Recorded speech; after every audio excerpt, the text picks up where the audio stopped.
Thank you. Thank you very much for this very interesting discussion. It touches a corner of everyone's lives when we speak about children. And I could see that in the conversations which followed. We come to the last but not the least of our panel discussions, and that would be on harnessing technology for the future of healthcare, and that was the role of digitalization. So to lead that discussion, can I call in Ms. Yasemin?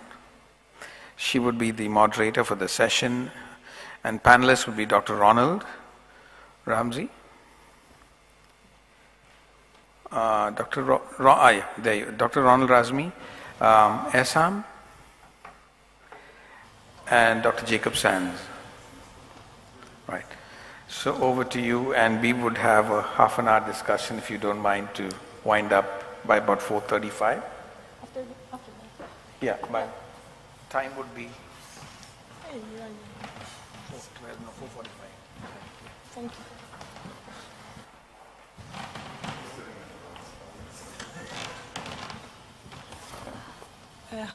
Hi again, and thank you for being with us. This is the last but not least panel of this great conference. And as we are drawing the curtains, I would like to recap some points of the conference. And it started with George's attention, and he reminded us on how we are facing soon healthcare human capital is shortages. And then Toby's stirring video touched our hearts, and he underscored the importance of putting humanity at the center of healthcare. Meanwhile, Mark Davis shed light on the financial pressures and driving industry transformation, prompting us to seek innovative solutions. Throughout the conference, we have delved into crucial topics like cybersecurity, artificial intelligence, and pivotal role of partnerships in driving healthcare progress. Each panel has deepened our understanding, and now I'm excited to moderate this session. We have three panels, and you already met with Essam and Dr. Ron, and this is the first time, I guess, Dr. Sands. And I'd like to start with his quick bio. Dr. Jacob Sands has two hats, and one is being a thoracic oncologist, right? And the other is teaching at Harvard Medical School. And I'm really interested how he used technology to in lung cancer treatment, and we are going to talk about this in a minute. And harnessing technology and digitalization of healthcare is our last topic. But nowadays, it's all we know that our Fitbit may save our lives, and our smartphones are not for selfies. So this plays an important role. And I'm also holding the book. He already mentioned this pretty new book. It's published at the beginning of this year, right? Yes, Dr. Ram? Yep. He's going to pitch this book to us. So let's start with Dr. Sands. And my question to him is, you have been involved in lung cancer living room episodes on YouTube. Maybe if you search for his name on Google, you'll see his videos. It was really interesting for me, and I watched a couple of series. And what I saw is sharing the experiences of patients and meeting with the professionals makes a huge impact. What do you think about this, and do you have other plans like this? Yeah, thank you for the question, and thank you for the invitation. You know, I think technology can allow us to connect in a lot of ways. And sometimes we also have to be careful, because if we're overusing technology, sometimes it actually becomes a barrier to real connection. What you're referencing is with the Go2 Foundation. This is a patient advocacy organization that also brings academic community for research together. They developed the living room, which is bringing patients and their family members into this large room with couches, and they set it up like a comfortable environment for an in-person living room. Now that in-person component was actually really important, but on top of that, they broadcast it out on YouTube, on various other social media channels.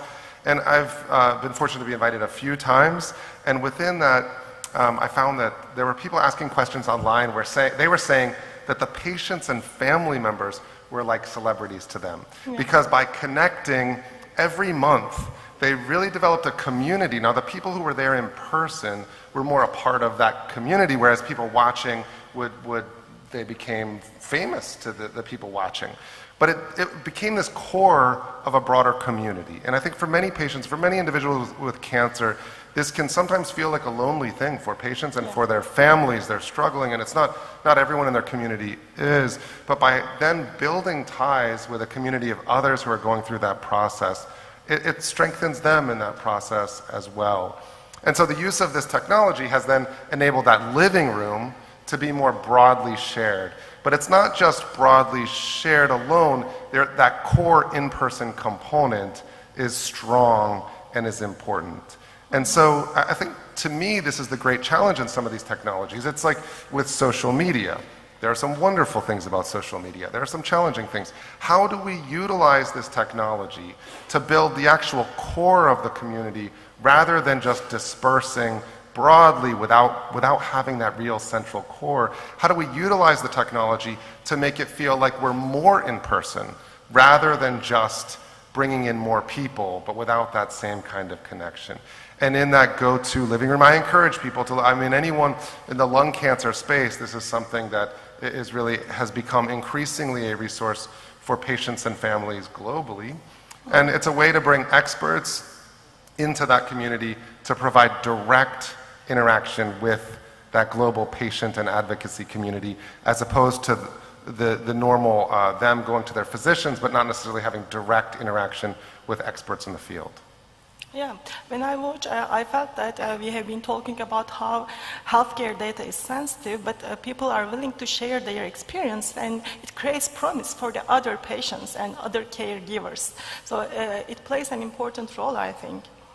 So thank you for sharing this. And our panelists have different experiences. So when it comes to Essam, you know him with cybersecurity, but it's not the only role of him. He is an important person for Saudi Arabia. He is representing Saudi Arabia in OECD, in World Health Organization, in numerous different international organizations for policy making. Maybe you can tell us more about how digitalization and healthcare space you take roles in those organizations, and how do you see the future of healthcare and digitalization for Saudi? Assalamu alaikum. Thank you, Yasemin. Thank you for having me in this session. It's a good question. Let me answer in two parts. Inside the Saudi Arabia, locally and international. So when I talking from the international, Saudi Arabia is member of the different, a lot of the international organization, and it's active there. One of them is United Nations and UNESCO, and different of them, and they are cover everything there. There is a lot of time the like executive meeting. Saudi Arabia will be there, and there is a lot of people working in this country. Also in Saudi Arabia, inside of Saudi Arabia, we have, as you know, Vision 2030. This is our Crown Prince Mohammed bin Salman lead this vision, and who has changed Saudi Arabia now. Everything is different, as you know, and when you visit Saudi Arabia before 5 years is different than when you visit Saudi Arabia now. When we talk about the digital transformation, let me give you example in the healthcare. For example, it's before 5 years. If I want to go to the hospital, I should go with my car, and Riyadh, it's too much traffic. It's take like 1 hour to arrive to the hospital. And when I arrive to the appointment department, I will be lucky when they are give me appointment after 3 months. Then back to my home, it's take a long time. Today in Saudi Arabia, you can use your mobile. We have application, it's called Sahati. Anyone have a Saudi ID. You can use this application and directly in just maybe maximum 2 minutes, you will meet with your doctor and you will give him, you will tell him what's your problem, and he will if you need anything, he will transfer you to the lab or something like this, or he will give you the medicine, and the medicine it will come to your home. So this one's like maximum from your home, like 10 minutes, you know. Also the kids can do it.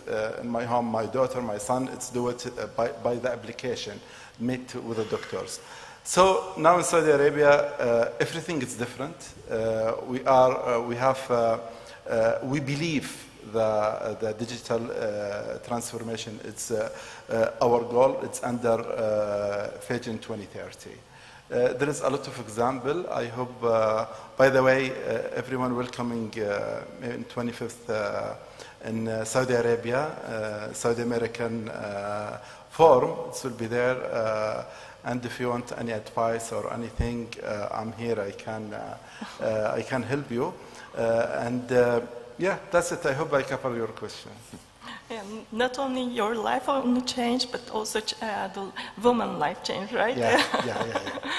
Yeah, we are watching and really grateful to Prince Salman.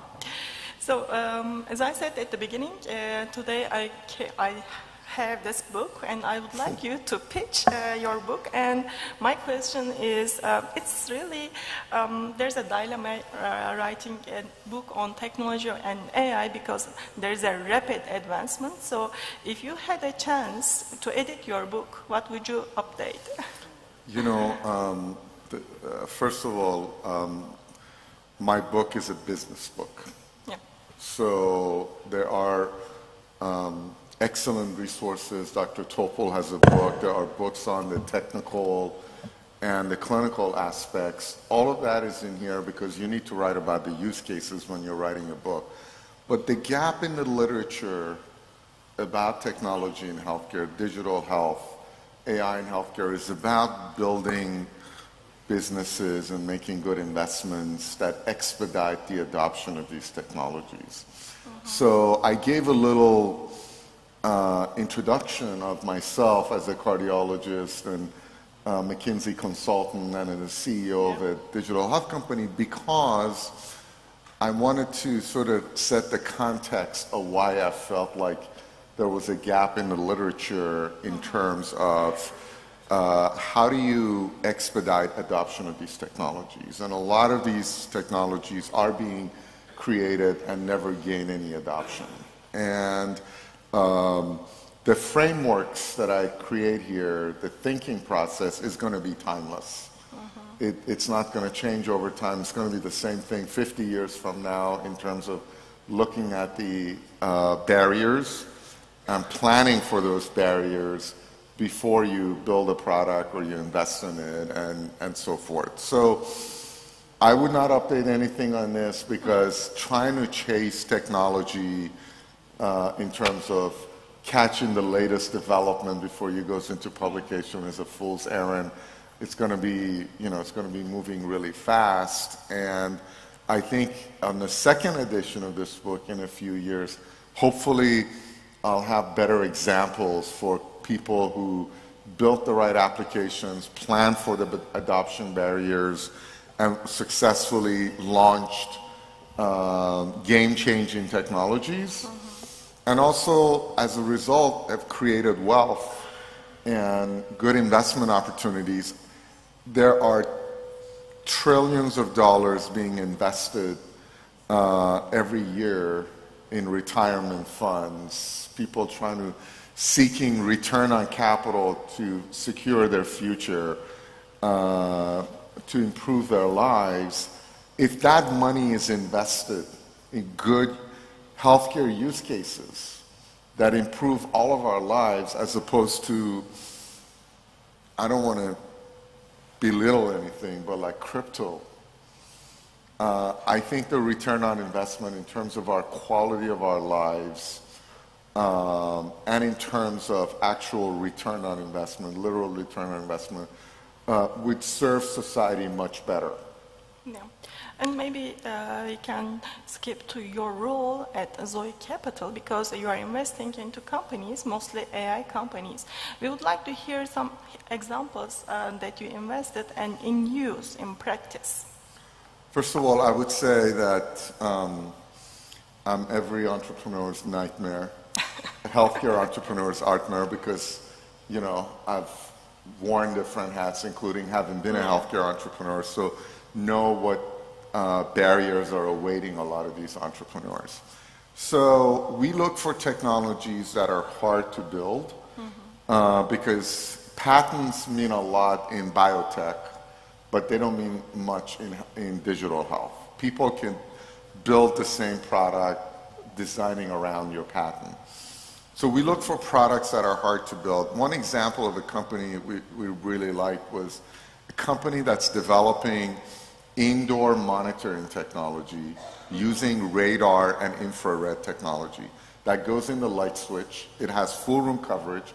It goes in the bathrooms, living room, bedroom, and so forth. And it basically monitors at all times, maps out your activity. So how much time you spend in bed, how many times you go to the bathroom. It can detect a fall. But more importantly, it can detect your pace of movement. If you're getting sick and you're starting to go to the bathroom a lot, it could pick up on that.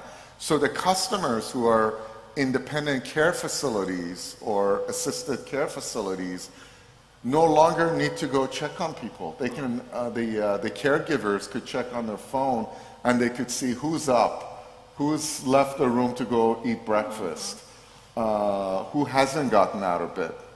This is for an aging population. This is game-changing technology. Not only it can monitor older people at these facilities, but also eventually at home, because aging in place is an attractive concept. And people want to stay home and age in their own homes.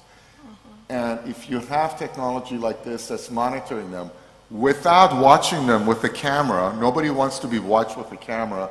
As a matter of fact, there is some startling statistics about this. The rate of STDs in assisted living facilities is quite high. And you can't put cameras in bathrooms.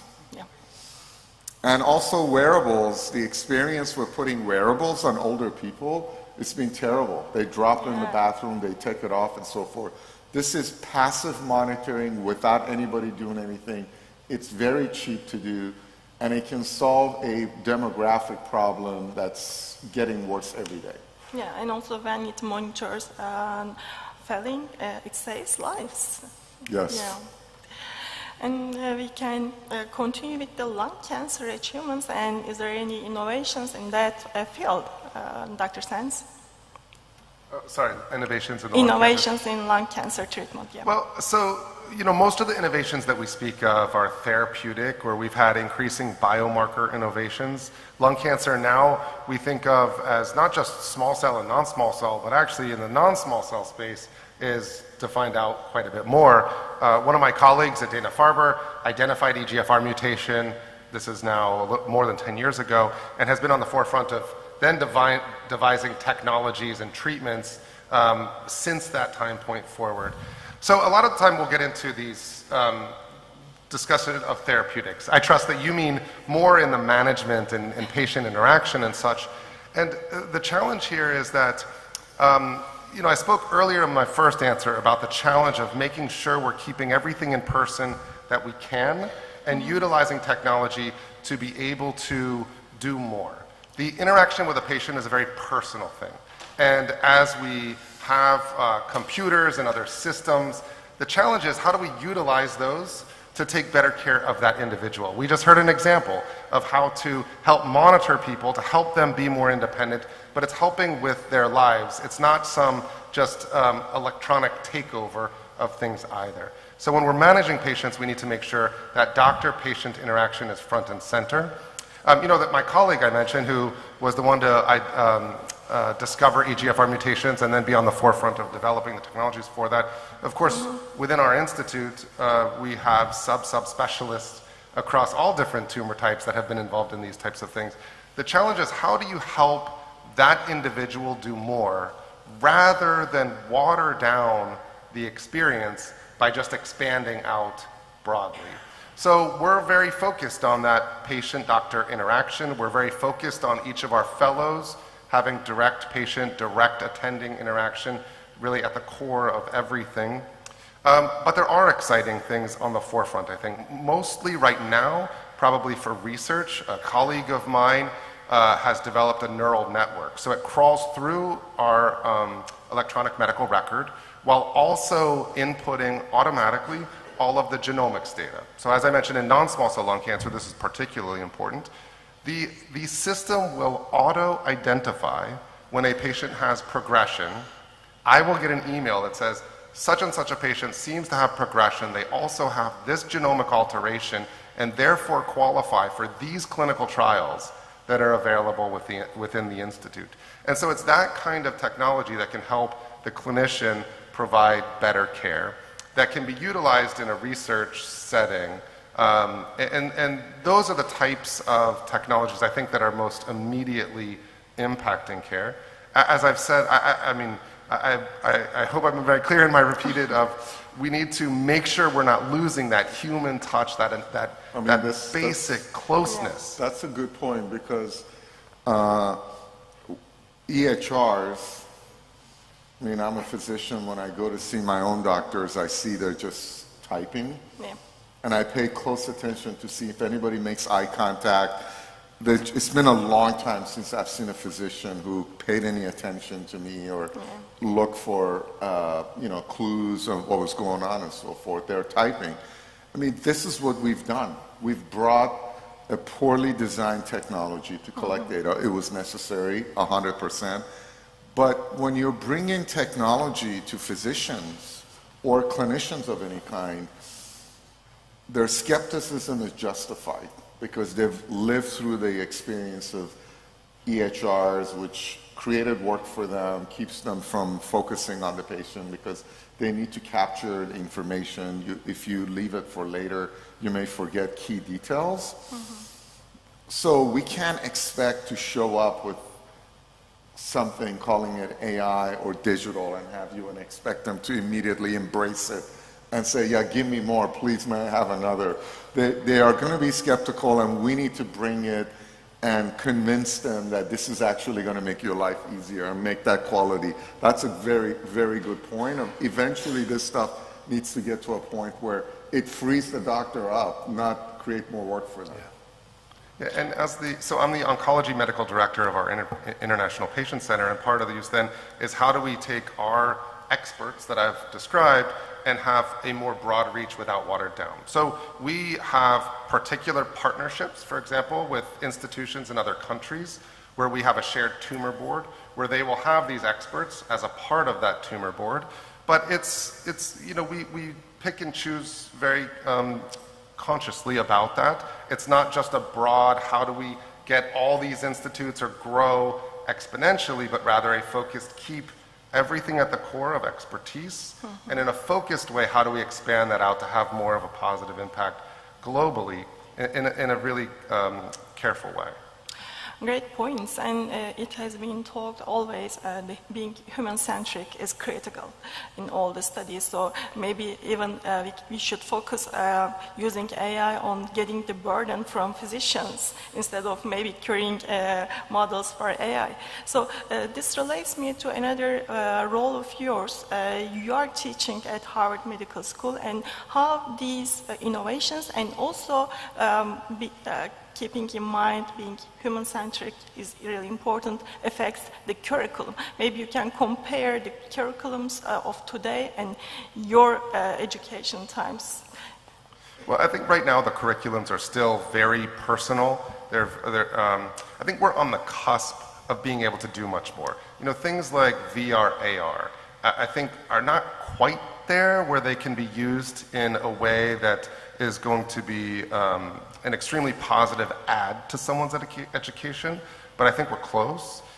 Things like in medical school, being able to have patient interactions in a way, you know, within some of these settings to allow people for more practice, or doing case reviews in ways that feel more like you're present and personal is something that we'll see in the future. Certainly things like running a code, to be able to practice that in a way where it feels real. One of the challenges of running a code is that it's so intense when you're there. How do you replicate that in a way where people can do that in their own time even without having to set it all up?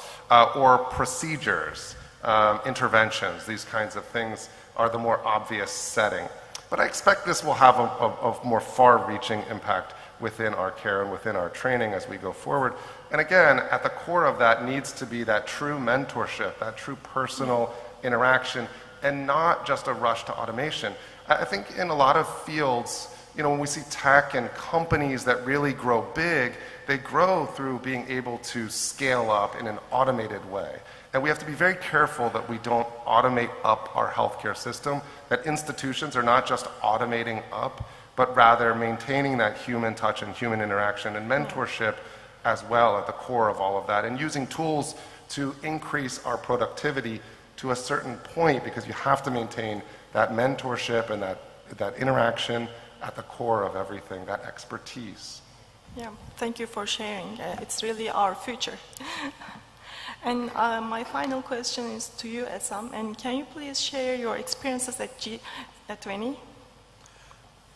Yeah, that's a good question, Yasmin.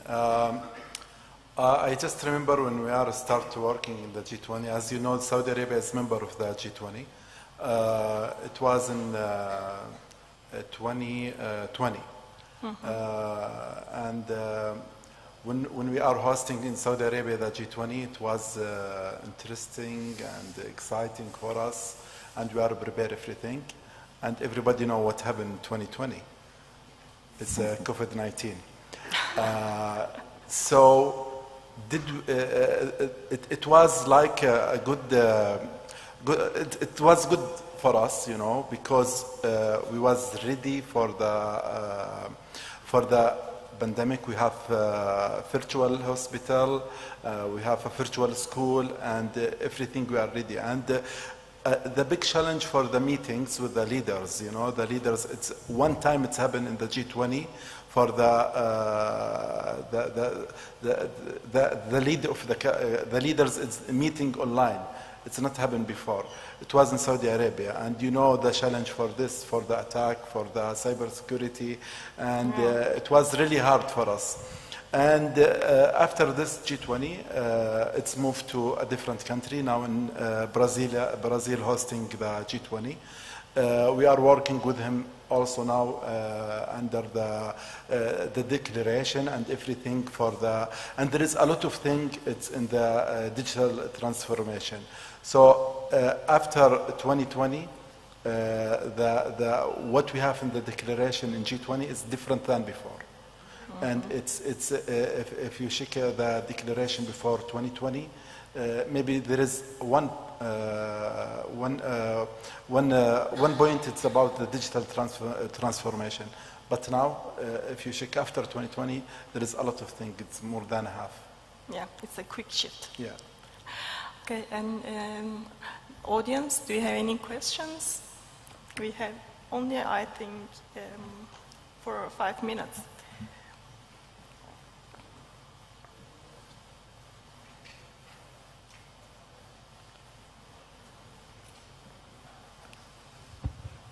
Dr. Sands, I was interested teaching young medical students who have grown up on the internet with this in their pocket, which is the source of all information for so many young people. I'm curious, we've talked about empathy, the importance of the human touch, along with the advances in technology. How do you talk to your students and even better, help encourage and make empathy and the human touch a part of their medical education? This is an increasingly important question because technology has sped everything up. So the younger generation is growing up in a different world. I mean, it's becoming exponentially different. And so the most important thing, I think, is modeling. One is having empathy for them. It is understanding the place that they're at and the world they're in, and not trying to prepare them for the world that I'm living in now, but for the world that they're going to live in when they get to that level. And that's tough because that takes a bit of projection and humility in that I can't predict what will happen, and we're all in this together. And so we have a lot of tools. If we look back through even recent history, I remember when I was a kid and we got fancy calculators. And everyone's like, oh my gosh, now you're cheating because you use this fancy calculator. Using the internet, when that was newer, I mean, I was in college at that time, but that was a new technology now. And so now on their cell phones, they have everything at their fingertips. And so, frankly, remembering every detail is maybe not as important as it used to be, but more so knowing how to look it up, knowing where to look it up, knowing when you might be missing something. I think one of the things I really try to make students and residents and fellows think about in this faster pace of medicine as well is having an awareness of how sure they are about something. Most of the time we're not sure about what's going on, especially in the inpatient setting where you're dealing with acute things, you're sending off labs, and don't rush to conclusions about what's going on. Don't over-rush your pace on things. Let your results come back. Don't try to portray a sense of knowing when you actually don't entirely know. And let that information come and reevaluate as you go. The other thing is that, these technologies in our phone, although it can be a distraction, it can also really be a connector. Things like being able to do tumor boards across countries. This is fantastic.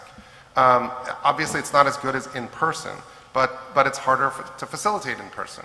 And so there are ways in which we can utilize even social media to really have the communities that we can interact with that we wouldn't have been able to interact with in person. And so how to utilize it in that way as opposed to just a distraction. And this gets back to the whole point of how do we hold at the core human interaction and genuine interaction and such, and utilize technology as a way to expand that, rather than just going to the greatest distance we can for the sake of doing so, and you lose that core. But the more awareness we have about it, I think, is the core of being able to be more broadly genuine instead of just broad, if that makes sense. And so that's an aspect of it. Thank you. Any other questions? Yeah, Will. All right, my name is Sam. I've got a question. So Dr. Ronald, in your book, you talk about how AI can help the clinicians' shortage. We've been also talking about global nursing shortage. And at the same time, we know nurses contribute to the humanizing of the digital part because their time with patients are much greater than physicians would do. So do you think going down the route of AI would also help the nursing shortage? Yeah, I mean, I just gave the example of a company that has ambient monitoring technology using infrared and radar for assisted living facilities, ultimately at homes. The same technology is now being piloted in hospitals.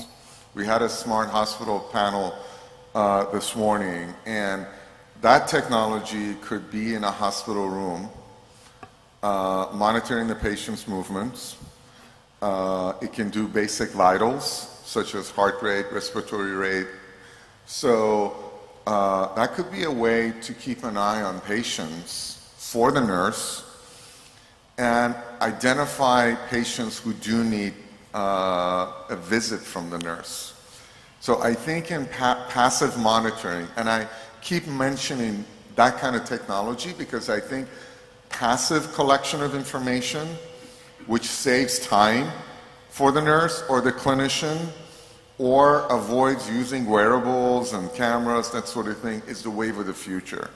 So if you have technologies, for example, ambient technology, it's been mentioned several times in the last couple of days around clinical documentation. Now, it's been mentioned in the context of capturing the physician-patient interaction and creating a nice SOAP node that's well organized and so forth. That same technology is an IT assistant for the nurse. It can automatically populate a nurse's note, a nurse's progress note with key information, so it could cut down on documentation time by the nurse. So now you have technology that can keep an eye on the patient, it can assist with documentation. That's the kind of technology that starts moving the needle. When you're talking about a smart hospital, that's a smart hospital. It's going to require, Dr. Cosgrove mentioned the idea of having less staff and less people doing things like administration and less staff doing busy work. If you have that kind of technology, you can get by with less nurses. So, yeah. Using the resources effectively. Any other questions? If not, I would like to thank all the panelists for sharing enlightening insights with us. And this is the last panel, and I would like to thank Ransel for orchestrating such an event and bringing all brilliant minds together. Thank you. Yeah.